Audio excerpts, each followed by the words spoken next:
You gotta ask yourself one question. You feel lucky, punk? Do you? Do you? Out of the west, through a cloud of dust, with a hearty hi-yo silver, rides the Lone Ranger with his faithful Indian companion, Tonto.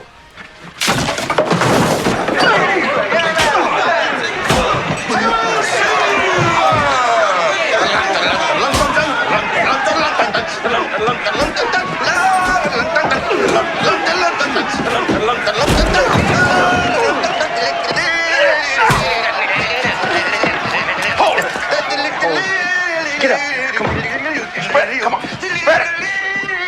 Get up. Come on. Come on. Get up. Spread it. Hold it right there, Butterball. Come on. Get over there. Hey, Leathergood's back in line. Come on. Everybody get back. Party's over. Come on. Jesus, Joseph, Mary, and all the saints. Alice, are you all right? Oh, no. Yeah, I'm fine, Mac.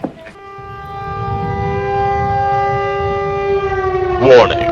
This show is intended for a mature audience only and may contain harsh language, sexual references, and derogatory terms. Listener discretion is advised.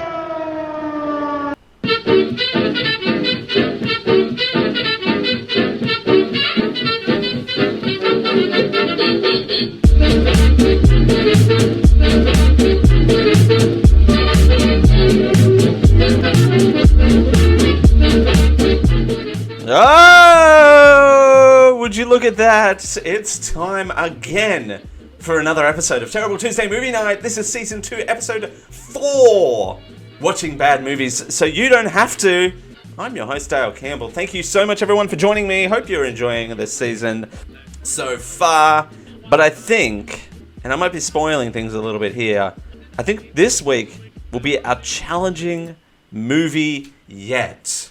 I couldn't tackle this on my own, so I've dragged along a good friend of mine and a good friend of the Terrible Tuesday Movie Night show. I was going to say franchise, I don't know why. CJ Boat joins me. Hello there, Dale. How are you this evening? I'm good. It's been a while since we've done any sort of podcasting together, so it's good to be back into the saddle as it was, let alone the reboot of Terrible Tuesday Movie Night. So thank you so much for joining us. Also, I just want to say for the record, CJ will be providing his own sound effects this evening. Terrible Tuesday Movie Nights on a budget, so there you go.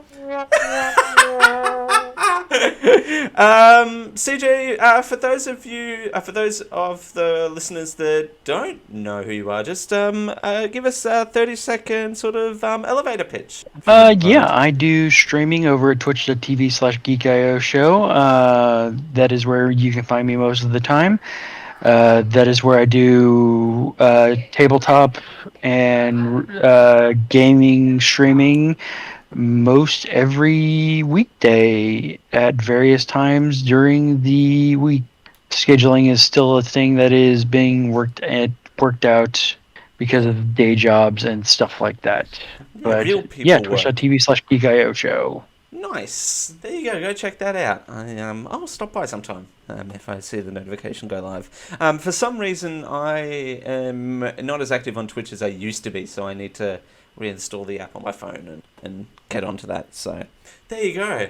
Well, without further ado, so this week I've decided we're taking on the 1990 movie buddy cop in quotation marks, film in quotation marks.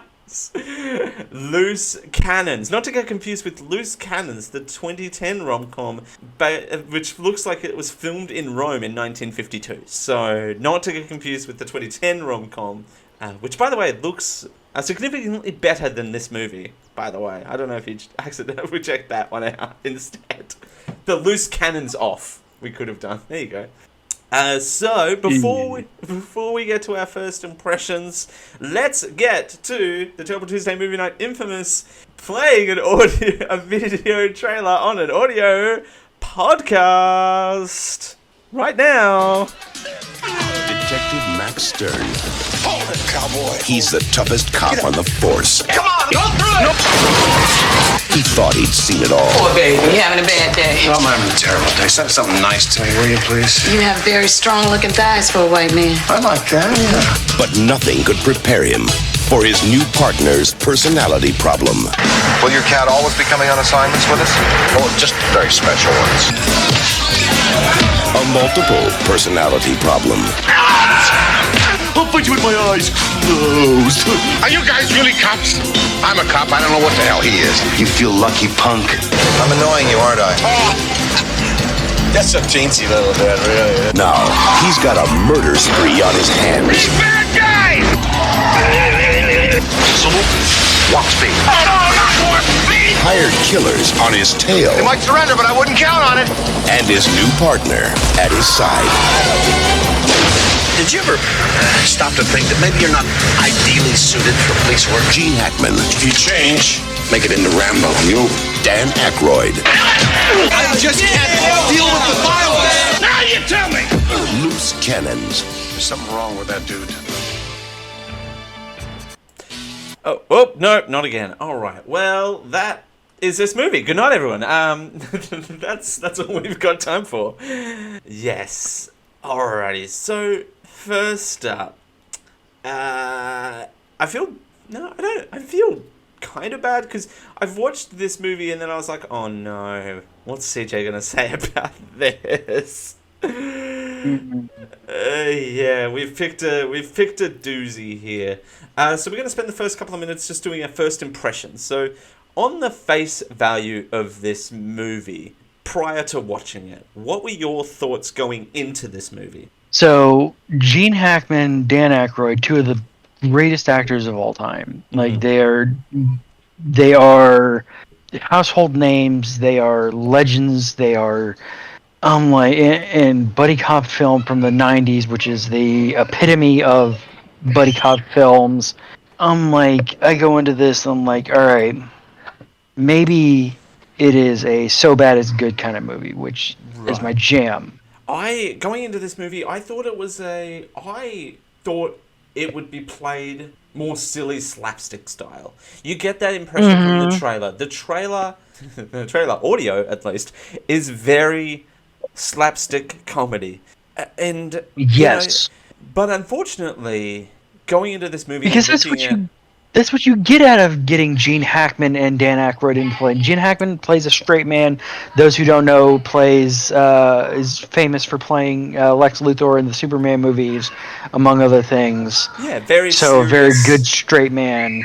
Yeah, very serious actor, and plays that, and Dan Aykroyd plays the more silly characters from time to time, and that's their roles. And this is going into this, I'm like, oh great, another buddy cop movie. I enjoy these. These are fun to watch, and yeah, we'll get into that a bit later on. I just was like, okay, that's cool. This is another buddy cop movie. It's how long is this movie? About 90 minutes. So it's like, oh, all right. So, 90 minutes, yeah. Yeah. So it's not even that long, thankfully.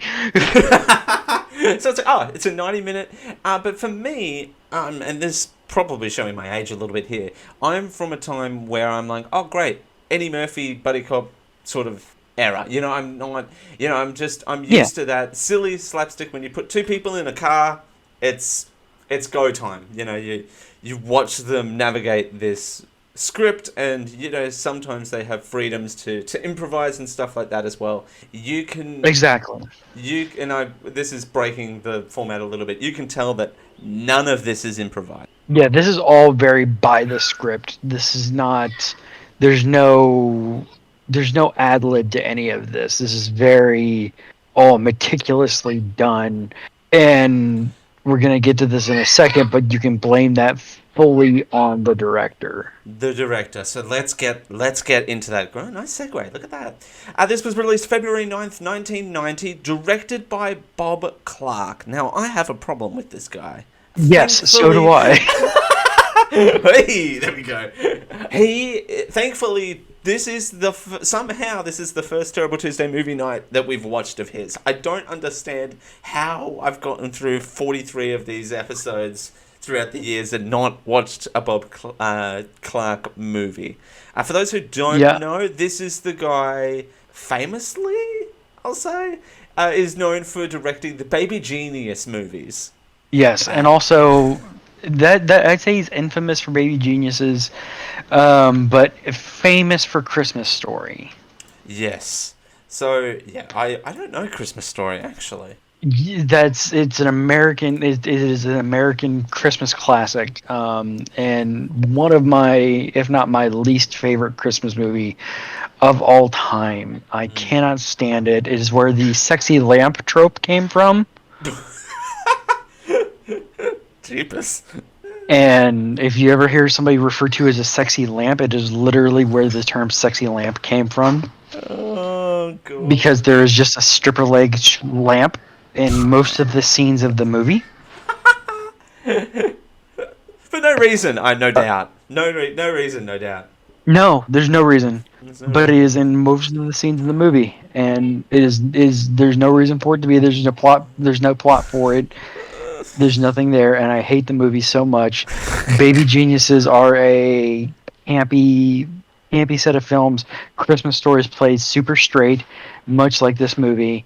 But I will say... very scripted.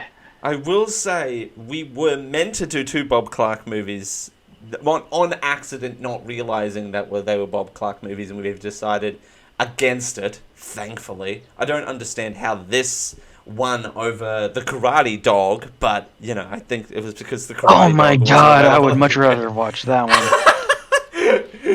No, yeah, I don't understand how this won over the Karate Dog. I suppose because this is probably going to be more entertaining to talk about than a hard-to-find, not available online anywhere dog movie. And I think we've covered, so many dog movies. We've covered, Air Bud in this series before, so you can't really do too many dog-based films.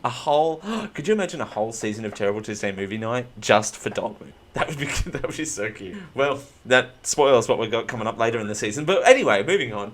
The main actors and actresses of this movie, like mentioned, Gene Hackman plays MacArthur Stern, Dan Aykroyd plays Ellis Fielding, Dom DeLuise plays... Dom DeLuise. Yep. Nothing's changed. Harry Gutterman, Ronnie Cox as Smiley, and Nancy Travis as River.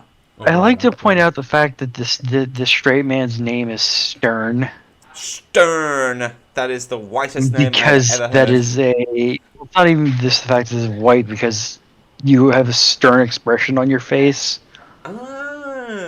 See, that was accidental. It would be like the person. That would be like the person's last. That would be like the funny person's last name being, if his last name was Smiley or Cheeky. Yeah, I was gonna say Smiley. Cheeky. Could you imagine Ellis Cheeky? That would be better. I've decided to make an executive decision, and I'm not reading all that plot because we'll get to the plot. Trust me. I am the host of this show, so I'm deciding to not read that massive paragraph that's in here. But basically, the premise of this movie is a buddy cop movie. One's a serious person. One allegedly has multi personality disorder. Dissociative personality disorder, as we call it now. You can tell this obviously comes from a different time because they make fun of it. It's multiple personality disorder. It's never taken seriously. He always has a quote-unquote headache when it comes on.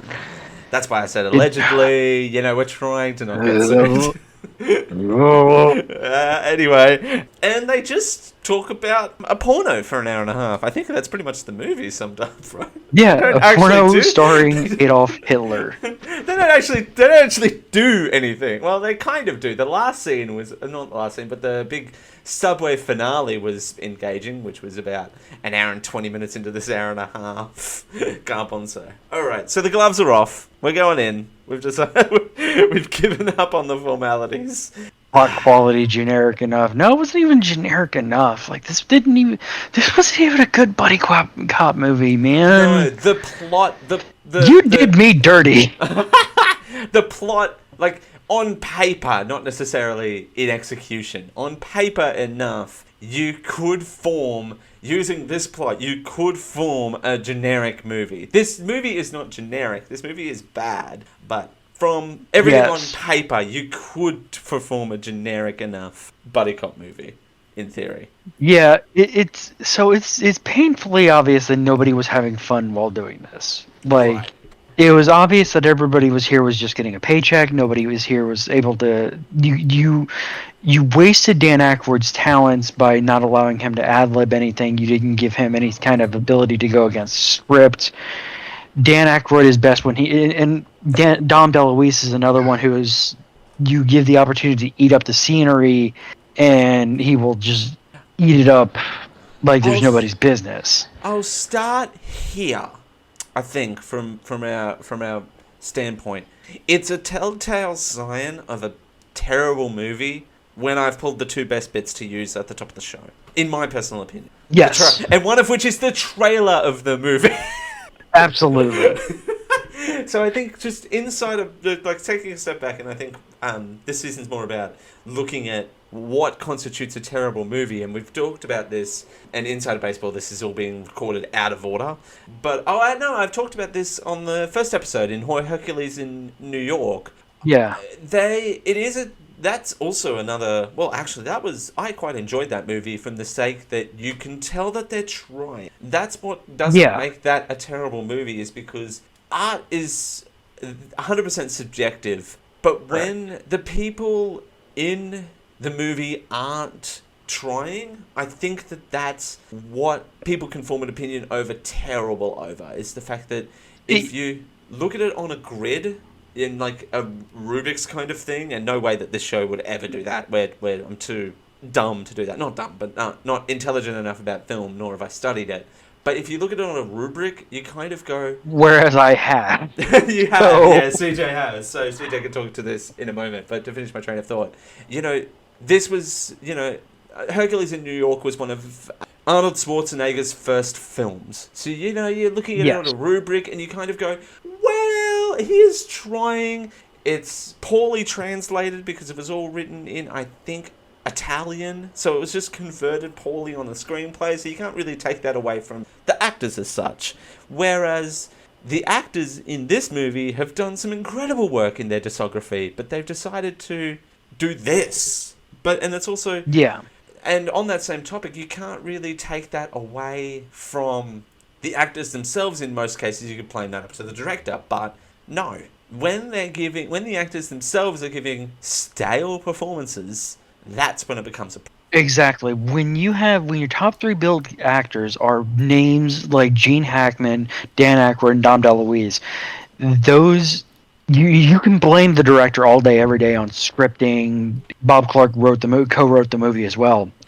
You can blame him for a ton of things, and I do, but the actors are paid to act, are paid to draw you into the movie, and there's a difference between a bad movie and a terrible movie. A bad movie is something that you can watch ironically and enjoy yourself. Like, I will sit, and Rachel hates me for it, but I will sit in a crowded room with a bunch of people that I like, or at a convention, and I will sit and watch the hell out of the room. Right. You couldn't pay me to watch this again. No. I will watch bad movies. I will enjoy bad movies. Me and AJ have started watching bad movies together. Yeah. Like, he and I have watched the Teenage Mutant Ninja Turtles movies from the 90s. Those are bad movies, objectively. But they're tons of fun to watch. There's because the actors deliver performances. Yeah, they deliver something. You're right. And that's actually a very valid point about the actors are paid. They're doing a job. They're not doing a good job, but they're doing a job. It's like if the guy at the Publix, he's getting paid to ring up your groceries, but you don't expect him to throw your carton of eggs against the wall. You know exactly. what I mean? Like, that's not his job. I mean, that would be a great job if that was someone's job, is to throw eggs cartons at the wall all day. I would love to do that job. If anyone knows what that job is, please do let me know. But yeah, that's not his job. I mean, like, you go to the deli section. The deli section is, I expect your job to come out and say, hey, what can I get you? I expect you to get me a pound of mozzarella cheese. Okay, I expect you to wrap the mozzarella cheese into a bag, and I expect you to give it to me. I don't expect you to come around the cart and put it into the cart. Okay, but that You come there is around the an cart and put it exception. into the cart. That is going above and beyond. That is an Oscar-level performance. Yeah. I don't expect you to just throw it at me. Here's your cheese, sir. Bonk. Yeah. There are These guys felt like they were throwing cheese at me. They were actually at some point. Oh no, that was just me eating my lunch at the same time. But I will say that you're right. That there is social. That they have a job description and they have to fulfill the job description. And I feel that no one in this movie fulfilled their job description, which is what constitutes a terrible movie. We talked about this in the spoiler for an upcoming episode, but we talked about this in 50 Shades of Black, the 50 Shades of Grey knockoff, which is the Twilight knockoff. We talk about that in that movie, Which is a vampire knockoff. We can just keep going. We just keep going down the train. We talk about this same thing in that episode too, where yes, they do deliver an over-the-top performance in that movie, but it's not relevant. It's not necessary. So it's this, it's the pretty much polar opposite of this movie, which is fascinating in my own head. But there is a time and a place for social for context on how to perform a role, but this is not it. Yeah, exactly. Yeah. And I can excuse the making fun of mental disabilities. I can make fun of the borderline homophobia that went on in this movie. I can excuse the borderline racism because it was a product of its time. We can look back at stuff going back into the late 80s, early 90s with a very, very different set of glasses because it was a different time back then. I don't like it. I didn't like the fact that I was looking at this, almost vomiting, them making fun of those things. Yeah. But I can realize that it just was. It was 1990. It was filmed in 1989. I definitely said things when I was 5 in 1989 and 6 when this movie came out that was not PC compared to today, but. It is a product of its time. You can't hold it to the same lens as 2023. That's a very good point. And I've never been one on recorded audio to go back. You're right. You can't judge something that's this of this time and go, that's not fair. We have evolved as people. But even then, for them to make fun of I'm just going to say it because, again, this has always had content warnings all over it. For them to make fun of Nazis, though, in that time, that's a bit of a strain. That's a bit of a strange. Yeah, that was a bit weird for them to go just straight up pull the Nazi card. That was a bit like, because you have the Kajafu doing it in the birdcage. Doing it in a much different kind of light than this. This was, again, not silly enough. See what I did? Not silly enough. Well done. To really get away with doing that. It was just like, hey, see what we have? We have a Nazi porno film. but also my point. To not dig this a 3-hour discussion, which I'm sure we could have. My point is you and I being able to talk for 3 hours? Never. Me bringing up the not so nice thing was more around the fact that it was a taboo subject then, and it's still a taboo subject now, sort of thing. Yeah. So that we can sort of criticize and go, oof, that's even for that time that aged like sour milk. That kind of. And again, it wasn't satirical enough to really be able to pull that card off right. It also had no details. Like, if it had more, if it was developed enough to be its own character, that would have been Exactly. One of my notes is, I want to know, it's a kind of strange, this is my note for word, is it strange that I want to know what this presumably straight Nazi porno is about? Are they both Jewish, question mark? And again, you're not, it's not strange. And again, I go back to things that pull this off correctly, like the Birdcage. And again, Birdcage came out before, the original Birdcage came out before this movie did. Original Birdcage came out in 96. Really? Ooh. No. Oh, geez, 1978, Franco-Italian film. Yeah, 1978. And the musical is the same. So... Oh, it's got a 7.2. Huh. Anyway, All right, then. Yeah, there you go. But you're right, 1978, it still did this. Yeah, so they still did it, and there's still the musical of the same name, but still, so... they did it, and the entire point of the Nazi party being in it and the Nazisms of it being there was its own character. You had that developed, you had that being there as a part of the overall thing. It wasn't just a small little thing just to kind of get it on a back of a VHS box. Yeah, we've got to get it back because God knows why we can't have whoever stealing that. It's important to build your characters, even if they're inanimate objects. I think it's still important to have. And with Gene Hackman in it, Birdcage had Gene Hackman in it. Oh, whoa! There you go. See, interesting. Well, he should know better. No, I'm just kidding. Again, it's not his. He just was given a script, so I can't really. Yeah, he was given a good script, but exactly, you're not wrong in it. If you drop a card like that, and again, you're right. Even at this point, it was taboo. It may have even been more taboo at the time because we haven't been resensitized to it. Yeah, that's fair. I'm not getting into that topic. I'm not getting into that topic. Shut up, CJ. Me and my... There hasn't been another, 33 years since this movie came out.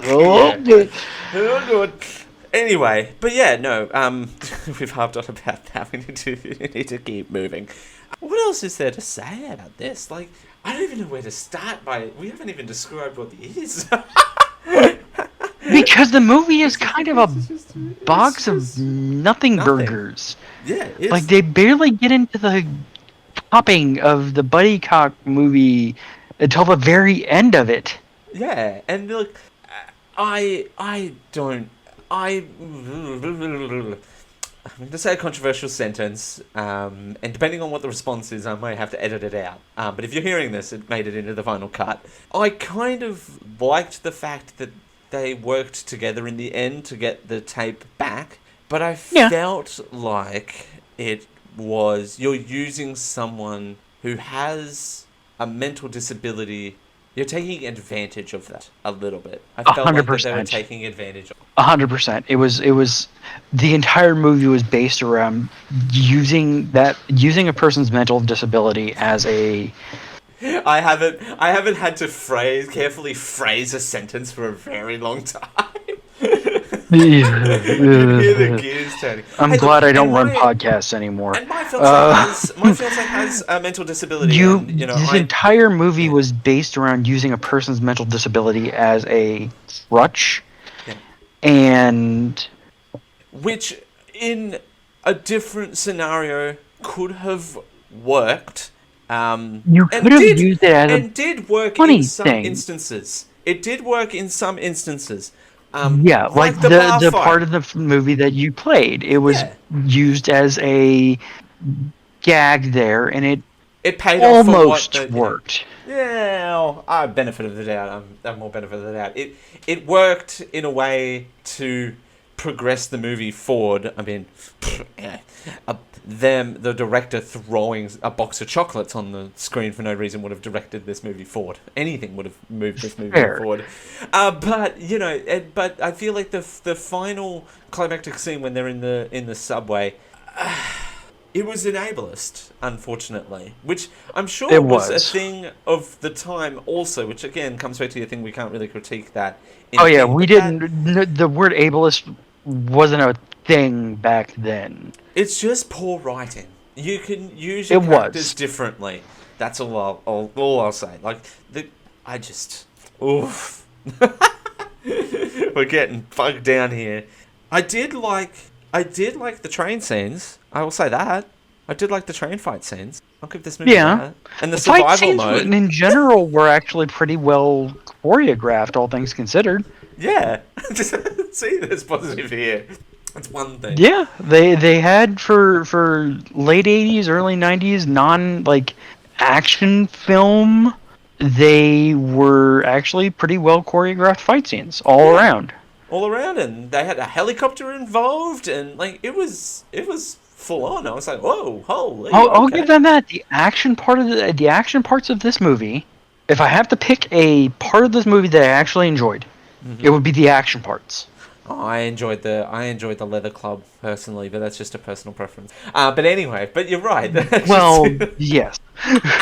I was like, ooh, guess what? Well, guess what we're up to tonight. I was also just envious because we have nothing like that here. But anyway, that's besides the point. It's weird watching a movie and getting envious of it. But anyway, still in 2023, 30-something years later. But anyway, that's neither here nor there.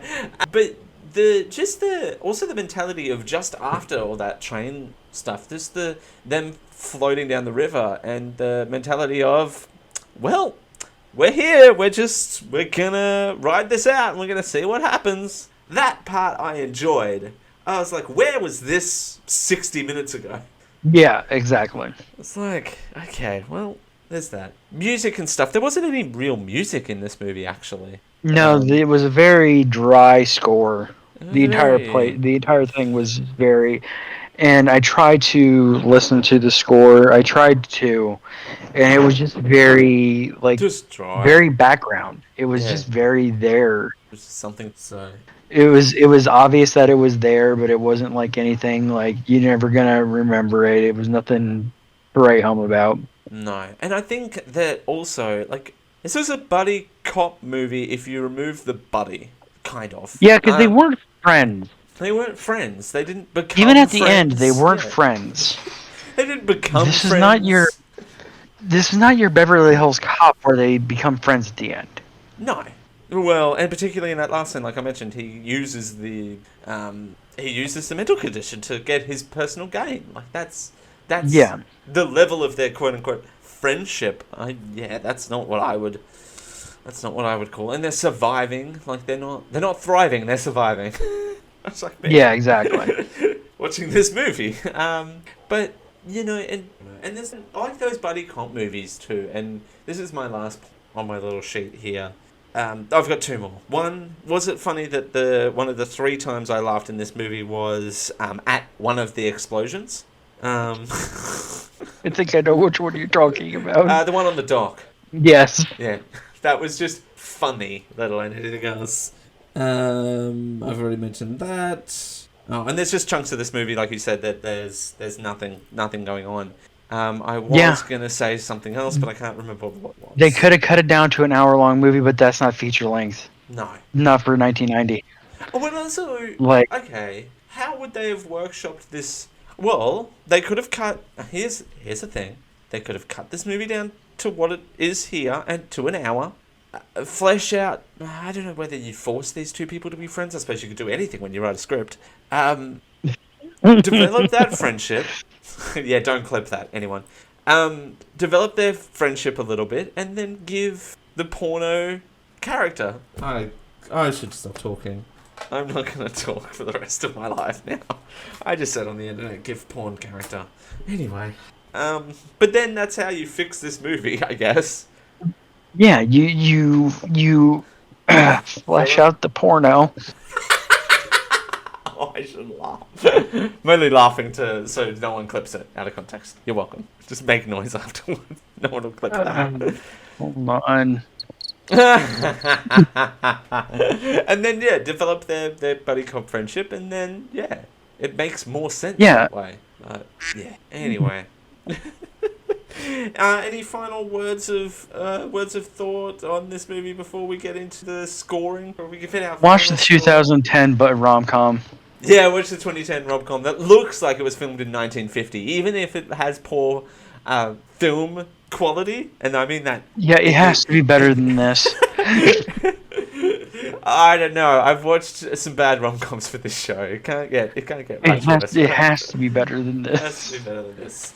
All right. If there's a kiss in the movie at the end, it has to be better than this. Okay, strange question. Was there any kissing in this movie? No. Oh, thank God. I just watched it today. No. And I watched it last week, so there you go. I was like, I don't remember. So, all right, CJ. Well, we're gonna spend the next 5 minutes wrapping this thing up in a nice little bow. So on this show, we give movies a rating anywhere from 1 to 10. 1 being absolutely garbanzo, dumpster fire, wouldn't throw it in the bin. I would throw it in the bin, wouldn't throw it in the bin. That's a 10. You wouldn't throw this movie in a bin if you would give it a 10. 10 is superb, but would Bins watch in again the tomorrow. Outback. Bins in the Outback. Yeah, let's go. Yeah, that was an interesting thing. Just for your reference, on episode 1, I had to explain why we're not doing the old rating system anymore, talking about desensitization. Yeah, speaking of things in a different time. Things at different times. All right, CJ, what do you give this movie on a scale of 1 to 10? Bins in the Outback. Thongs in the So Outback. going That's in the old more- Jared Azevedo way of thinking of things, of 5 if I enjoyed myself, is definitely getting below a 5. 1 if I would just throw it out. You know, I enjoyed the campy 80s action of it enough to say no. It gets above a 1, so I'm gonna give it solidly a. Am I allowed half points? Yeah, sure. You can give it any sort of decimal you like. 2.35. Nice. I think I've got a movie coming up that I give it that I have a 0.3. I think. Look, I'm gonna grade it a bit higher, which is not a spoiler. I'm always generous. Yes, you are much nicer than I am. We've been through this. Not by much, though, by any stretch of the imagination. Don't expect a 10 here. That's not gonna be nice. Oh, 2.35 out of 1. Great, that's amazing. No, I'm gonna give this. I'm basing everything off this season off the first movie I watched, which I know is a terrible rating system, but Hercules in New York, I gave that a 5 because it was literally a standard movie. I had no reaction to, well, not no reaction, but it was a straight-laced, okay, that was a movie, I didn't like it, I didn't hate it, this is a 5, that was a 5 movie in my book, if I have no opinions of it, either way. Fair enough. It's like straight down the line. I'm going to give this movie a 3. I think that it's definitely, there's a good movie here somewhere. I can't find it. I wanted to find it so bad. Looking broader picture, there are aspects of a good movie in here somewhere. If you take the basis of the plot, if you take the way the movie was filmed, there is a good movie here somewhere. I just want to give this movie the benefit of the doubt a little bit and just go, there's something here, but I can't. Look, as someone who is still discovering themselves, I really, really want to find this lecherous porno. Now that I know that I'm a quarter German, I'm very interested into finding where this porno is. I want to watch this. I have to watch this for my motherland, as I refer to it as. Well, coming from a person whose great-grandfather was a Nazi, I could tell you it was probably sour. Okay, well, or maybe it's sweet. Maybe because it's a heightened version of it. It's, yeah. We will never know what this movie. Oh no! Sell my jokes, you punk. You're welcome. Anytime. Alright, CJ, well, thank you so much for joining us on Terrible Tuesday Movie Night again. It's been a blast, even though the movie wasn't. Yeah, It's been a blast talking to you again on No, the podcast. it was loose. It was loose, and we're going to cannon this out onto the... No, okay. Where can people find you out on the internet if they want to enjoy more of your dulcet tone? Best place is twitch.tv/geekio show. I'm closing up on 2,000 subscribers right now. Nice. It's been blowing up over there, doing the tabletop RPG stuff with my buddy Nexus Fantasy and his group over there, Nexus Fantasy Gaming. Gonna be trying to do some more stuff with my own stuff soon. Other than that, yeah, just twitch.tv/geekio show. Sounds good. All right. Well, that's been another episode of Terrible Tuesday Movie Night. Let's hope the network doesn't cancel us. There is no network. You can listen. You can follow my many Instagram adventures over on my Instagram at the Dale Campbell. That's TheDaleCampbell. If you enjoyed listening to me, you can watch me over on my YouTube, youtube.com/Dale Campbell, DaleCampbell. You can join our Discord, bit.ly/Dale Discord, DALEDISCORD, and you can support this by buying merch. I don't know where I was going with that. bit.ly/GLS merch. You can email the show. Make sure you put Terrible Tuesday Movie Night or TTMN or Loose Cannons or Passion Fruit Popsicles. Why not? In the subject line by going to CampbellDProductions@gmail.com. Next week, we are watching Cinderella 2, Dreams Come True. Hey, that rhymes. I think they did that on purpose. But I've been Dale Campbell, he's been CJ Boat, and we've been coming at ya. And we'll see you next time. Bye! Bye!